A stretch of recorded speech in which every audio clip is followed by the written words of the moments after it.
What if you created only what you truly believe in, with no pressure to please everyone, no rush to keep up, and no need to be anything other than yourself? Today, I am so honored to sit down with Janice, a writer, a small shop owner, a mother, and one of the beautiful souls that have come through our Collective Voices series. She was in volume number 2, Lead with Love. And what I love so much about Janice is that everything she makes, her books, affirmation cards, carries her soul. There's so much intention behind everything that she creates. And in this conversation, we talk about breaking generational patterns and how her business has helped to do that, redefining motherhood as something more than just a sacrifice and creating meaning in every season of our lives, even when there's fear and doubt or comparison. So if you ever needed permission to do life your own way, to trust the timing of your ideas, or to remember that you lose more when you don't try than when you do, this episode is for you. So let's dive in. When you go beyond the surface and into the depths of who you truly are, you will rise.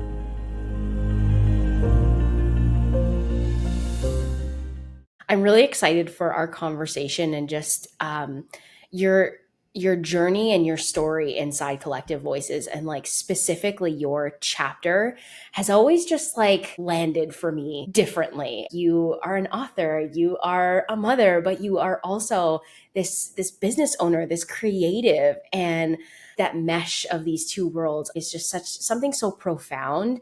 And that's why I'm really excited to unpack that with you and take all your beautiful nuggets of wisdom. The place that I wanted to start with you is for you to share if there is either one of the books or one of your cards, one of the things that you've created. Is there something that you feel really carries your soul the most? And like, what's the story that it holds? Each thing that I've created has like a meaning behind it. So it's hard to choose just one thing. I feel like it resonates with different phases of my life. And I think that's how these things were created. The affirmation cards and the business itself, while I'm making it for my kids, but it also in return is giving me something. I feel like it has helped me through my stressful times. And I feel like I've connected with people that is in that same mindset. In that sense, I'm learning from other people because this started. It's a different way of connecting with people. And I really find that it's something I didn't expect. So, and then it opened up other opportunities like the book, Lead with Love, which I honestly would never have thought. Like it To never would write? never cross my mind to write. Like I mean, I have like journaled when I was young. It's nothing that you put it out, Hmm. right? So I feel like when I was asked to do that, it was like I don't know if I can do this. There's just a lot of that imposter Mm.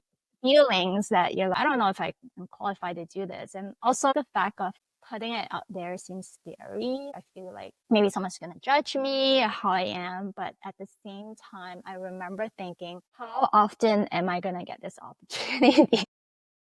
And then I thought, you know what? What's going to happen? There's really nothing much other than me not taking the opportunity. And then like, maybe this is going to be a once in a lifetime thing. Never, no one's going to ever ask me to co-author a book. Yeah, I felt like that also had a very different impact in my life. Like that thought that there's a lot of things that had happened as my journey as a mom. In my chapters about my identity, I really felt this part of me is just walking like a walking robot. I'm just performing the duties, but I also don't want to be like this. Yeah. And I think when we wrote those chapters and talking to other moms and you and Tina like facilitating the whole session, it opened up something that I didn't think about. And I remember writing the chapter on my 40th birthday. I remember asking my husband to take the kids out. That's my 40th birthday. It was during the pandemic. Can you guys just like go out for a little bit and let me have some quiet time? And I wrote it in one sitting, it just downloaded. And I think it was the right time to reflect back on the journey that so far as a mom. And it kind of forces you to think about what has changed, what has evolved. A lot of times we're scared of changes, but then at the same time, we all evolve and we're never the same person when we look back, right? But 100%. I don't know if it's like maybe just like accepting it and then moving forward and kind of like you said, go with the flow kind of thing. But I think maybe in that times I was very resistant to, like, I don't know what to do. Like, I want to do all these things, but I'm also like so tied down as like my responsibilities at home as a wife, all that thoughts, you grow up thinking you should do your role, what you should be doing, how it should look. And I think I really struggle with that.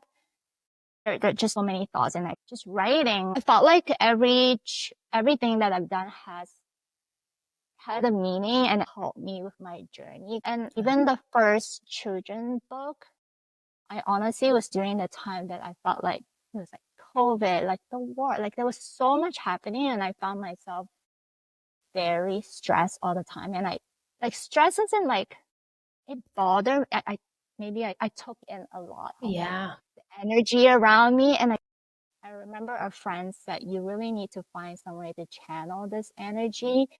And again, like it was so weird. I sat down one day and the words just come out and I was thinking to myself, I just wish the world is how I see it when I wrote that book, Yeah. like for my kids or whoever it is, like who's growing up. And it just came. Like I felt like again, it was like part of the journey, part of how maybe it's a healing journey for me or channeling my energy in a different way.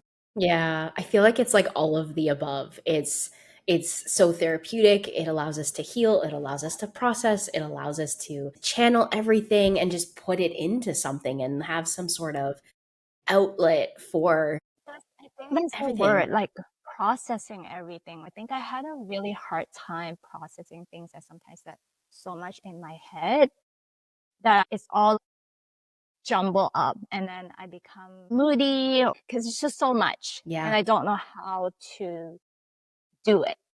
But at the same time, I want to do it all. Like I feel like, some people would say that I do too much, but I really do thrive on all that other things because it's an outlet for me. I feel like you're probably, I mean, like human design, which probably isn't something that you're too like well versed in, but like I'm sure you're a Manny Jen. I think that 100%.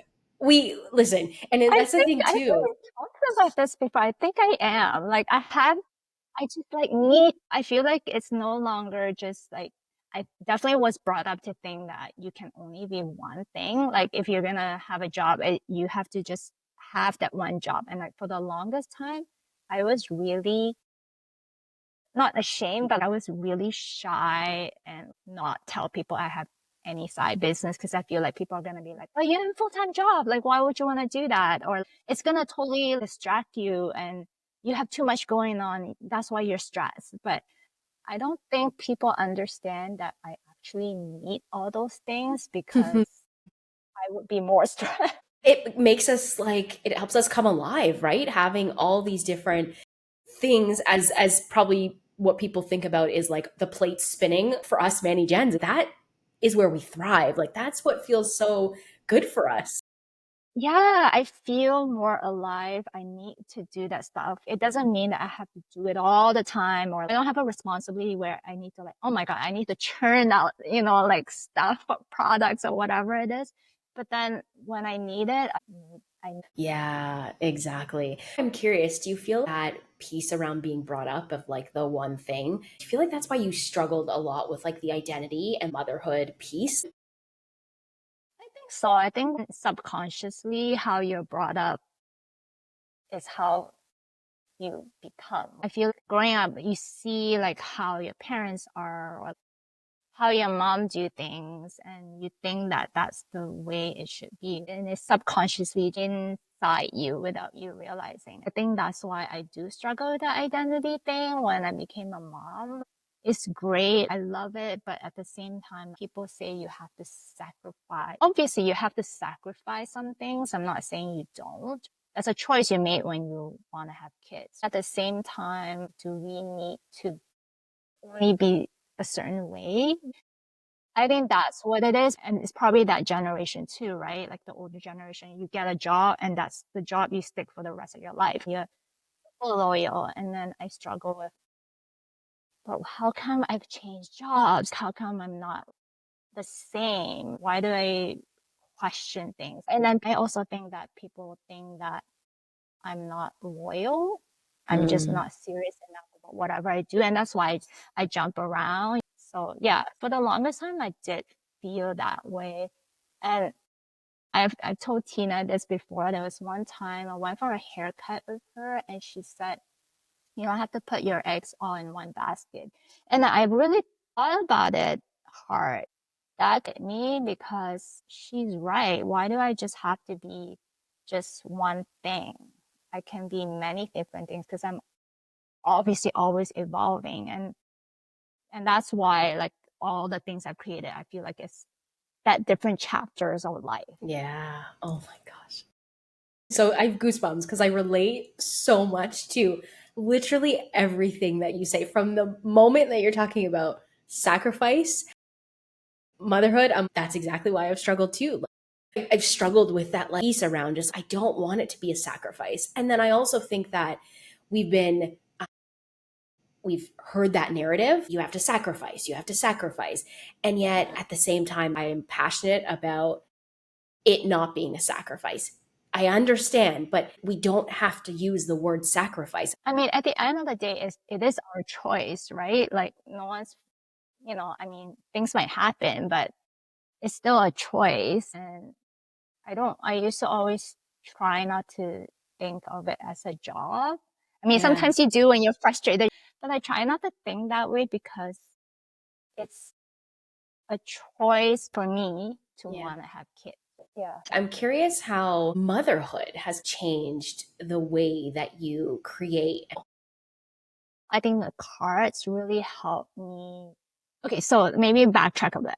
Again, come back to like family and how I grew up. We don't talk. That's just how that generation is. And I literally just had this conversation with my kids. I don't talk to my parents. We have a parent child relationship. It's really just like, you do this, I do this. I tell you to do this, you do it. If it's exams you don't do well, you're in trouble. But with my kids, I'm open. I don't want that same relationship. I'm not saying that it was bad. It's just how your parents grew up and that's how they project their parenthood, right? But I think when I created the cards, it was because I want to help my son. And it was a good way to start a conversation.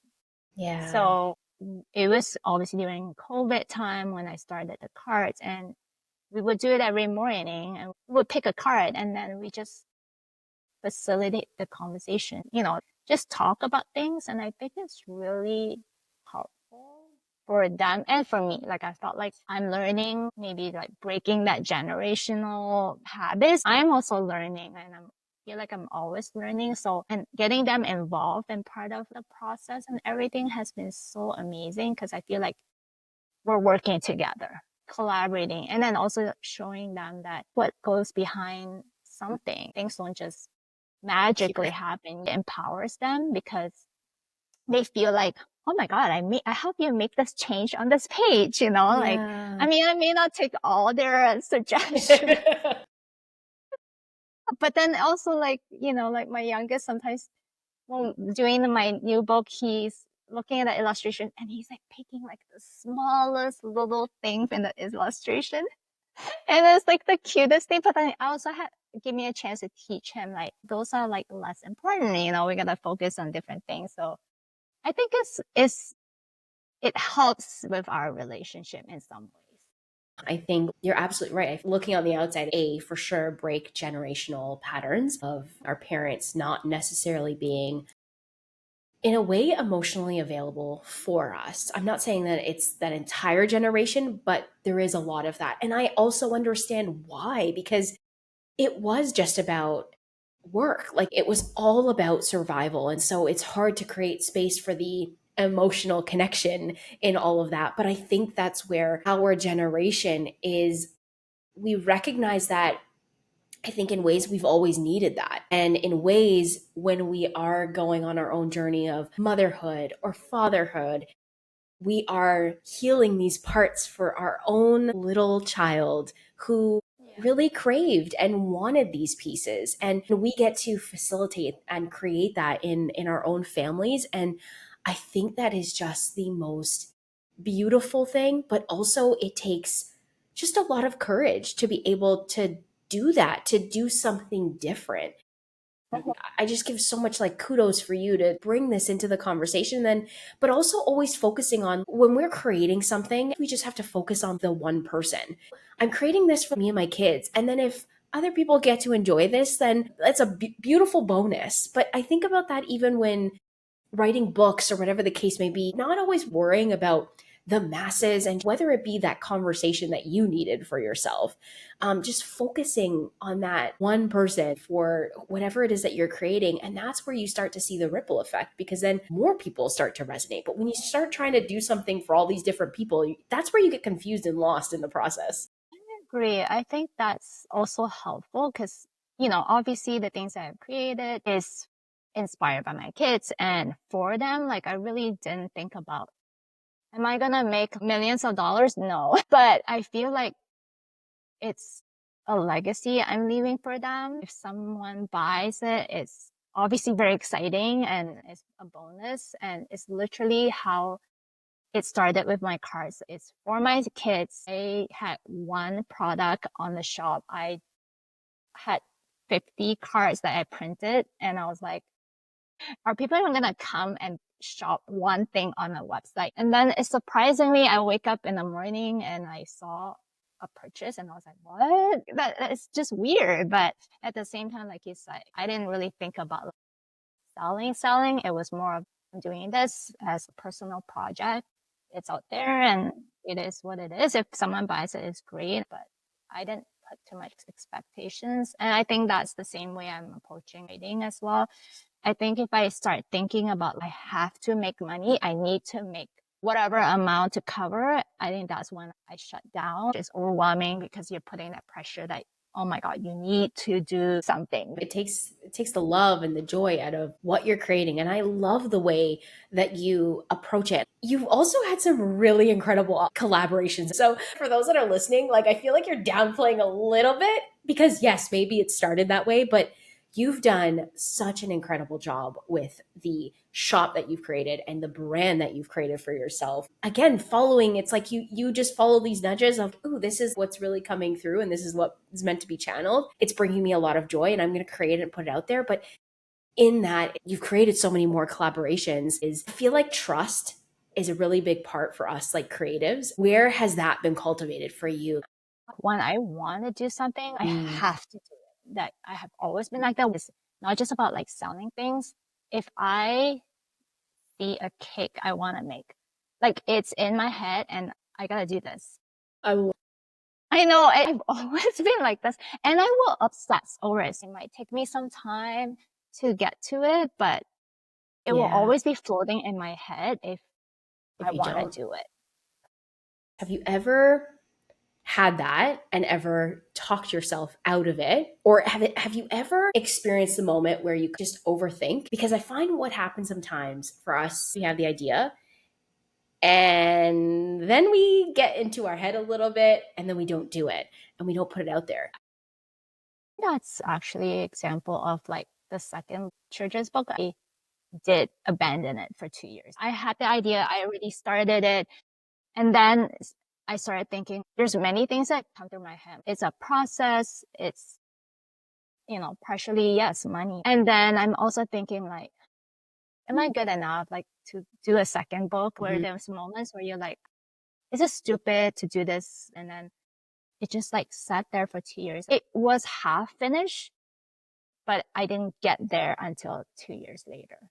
And then I felt like it was one of those things again. Like, I actually forgot about this thing. I was looking through some old stuff on Google Docs and I was like, oh my God, I wrote this. And I was like, you know what?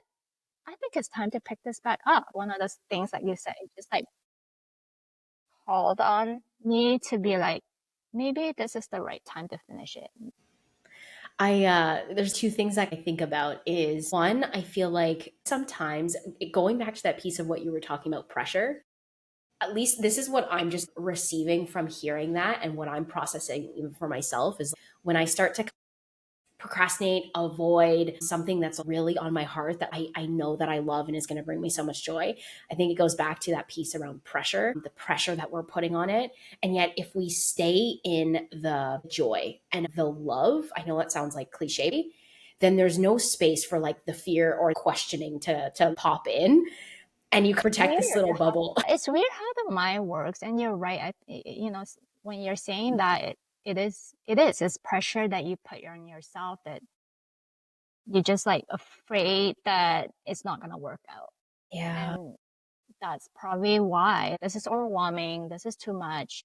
Yeah. You start questioning yourself, and then you start comparing other people too. And I think social media isn't the best thing sometimes Beautiful and a curse. because you cannot help but you start comparing people, and yeah, it just you're right. Like it's the pressure that we put on ourselves. Yeah.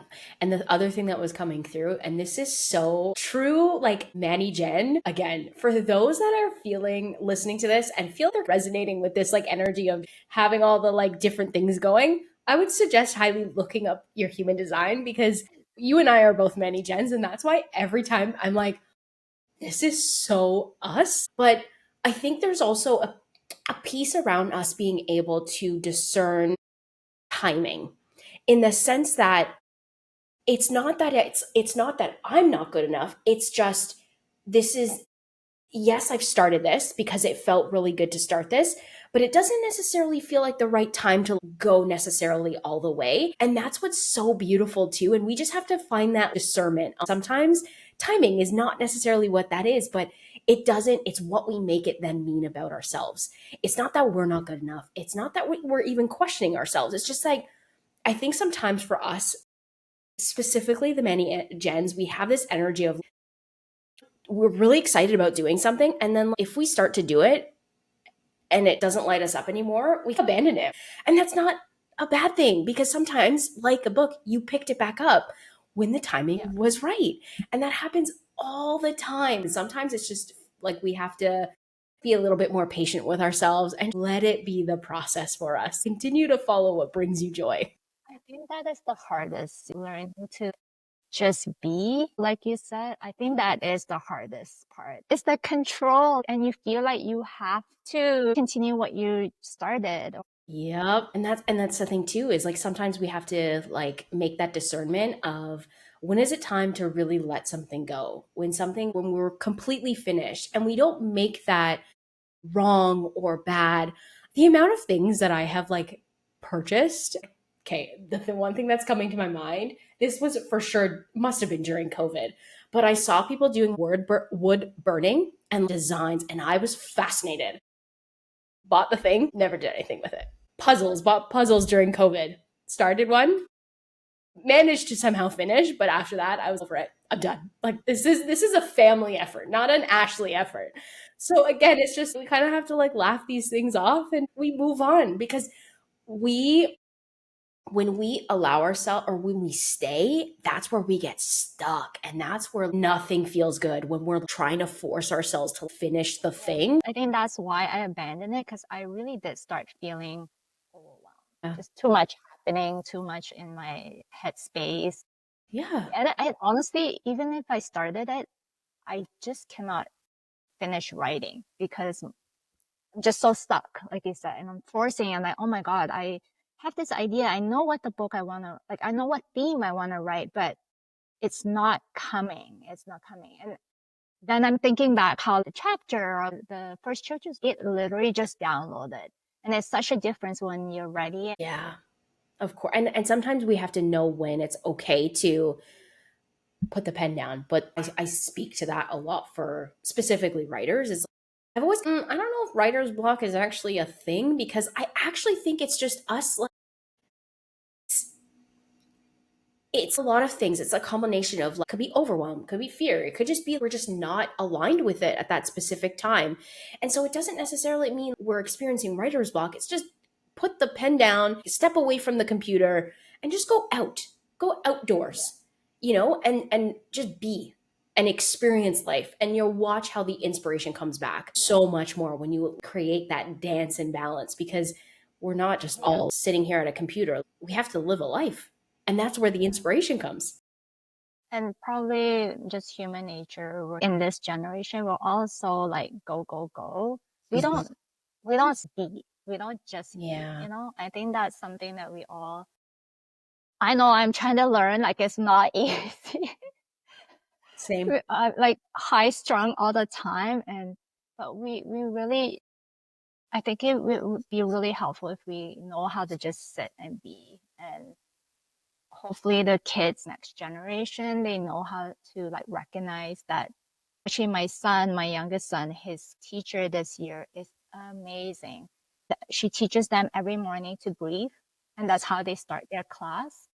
And I remember going to the first class meet, they show you the classroom and stuff like that. And she had a presentation, and she said that that's how she starts a class, and she wants to teach the kids to know that it's okay to just be. And I thought that was so powerful because I don't know to how to just be. Like I, as an adult, is learning, and I think it's so amazing that she's teaching the kids to recognize those feelings in your body, or something is not right. It's time to like a step away, or learn different breathing techniques to help them, and just start the morning because kids are so stiff. And then we get to bring that back into our homes, right? And then we get to create this relationship too, even with our kids, where it's not going back to what we were talking about. It's not parent child. It's we're all humans learning this for the first time. And so we get to learn from each other. It doesn't have to be this like parent child Right. relationship. I tell this kid to my kids all the time. I'm learning from you guys because they come home and they learn these things that I obviously didn't learn when I was a kid.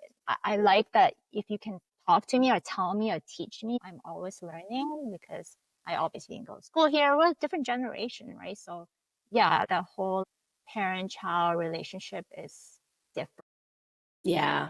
And we're creating that different dynamic, right? I think it so much of who we are. And I had this conversation with somebody else on the podcast. But just how everything starts in our homes, and who they go out into the world and be. It's a reflection of our homes, and even who we are as parents and who we go out into the world. It all starts with our homes. And when we take care of our homes, it creates such a safe environment. And that's the biggest thing for children, is just Yeah, feeling safe in their homes. And at such a young age, that is what cultivates the foundational pieces for that is safety, right? for sure. And I say this all the time. My number one goal is I just want to raise kids that are good people. You know what I mean? There are so many things it's out of your control, but hopefully they grow up to be like good people. Knowing you, I don't even doubt that for a second because of who you are. And regardless, yes, we're going to make mistakes. And my big fear for me is before I become a mother, I got to work on everything else. I don't want to do this until I do all of that. And yet it's all going to still be happening and still unfolding. Motherhood for me is going to unlock all these different layers. It already has been, but it's going to unlock even more of probably healing that has to happen. Right? Yeah. Yeah, it's definitely a journey and it's an evolving journey, I think. Yeah. And just bringing them along the way shows them as well that Yeah.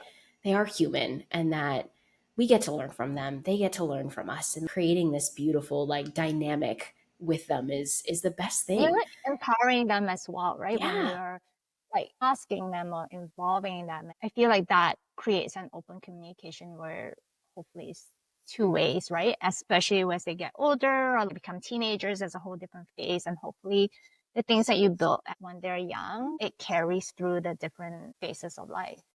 Yeah. To wrap up our conversation, what does it mean for you, for your words, the things that you've created, being out in the world and landing in the hearts of people that you might know and not know? I think the same way I hope that my kids will grow up as good people. I hope that whatever I've created help someone in some ways. In their, it could just be for fun, for play, or maybe something they read resonates with them or align with how they want to raise their children or how I see the world. I think that's what I would hope everything that I've done can bring. Yeah. And is there anything that younger Janice would need to know from you? Too many. Just do it, I guess. I think that's probably the hardest thing when you're younger. That lack of confidence is probably the big thing. And always wanting to be perfect is not a good thing. You'll lose more when you don't try. So just do it. As long as it's not hurting anybody, there's nothing to lose. And just like when I said yes to the first co-authoring book, I thought about it for so long, but really there's nothing to lose if I do it. At the end of the day, I gain more than I would have lost. Yeah. I love that so much. You lose more when you don't try. That is perfection words right there. That's like the perfect mantra to have. I love it. Janice, I'm so honestly so grateful for you. I'm grateful because you show up so authentically you. As I said from the get-go, that I've always really resonated just your honesty um around who you are and the piece around identity and motherhood. I just that honesty has made me feel so seen in my own journey because I feel like I never saw anyone question or just wonder if like, is this the ways that it's supposed to be? And so I appreciate you so much because I've felt so seen by your words. So thank you. If there is something in this episode that resonated with you, that landed, we'd love to hear it. Share this episode, tag us, or send us a message. And if you want more stories like Janice, make sure to follow, subscribe, and join us next time as we keep going beyond the surface. Thank you for listening. Make sure to leave a review and continue the conversation with me over on social media. And we'll see you in the next episode.